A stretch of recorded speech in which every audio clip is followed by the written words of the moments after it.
مصطفیٰ صلی اللہ علیہ وسلم نے ایک دفعہ ارشاد فرمایا. کس کو ارشاد فرمایا؟ قال علی و فاطمہ والحسن والحسین.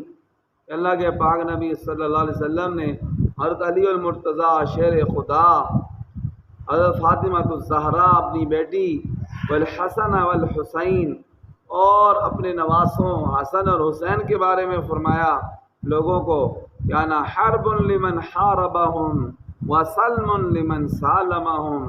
فرمایا میری اس بندے سے لڑائی ہے جس نے ان سے لڑائی کی، جس نے علی سے لڑائی کی، جس نے فاطمہ سے لڑائی کی، جس نے حسن و حسین سے لڑائی کی.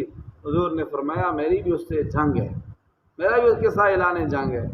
اور فرمایا وسلم لمن سالمہم، اور جس نے ان سے صلح کی میری بھی ان سے کیا ہے جی صلح ہے.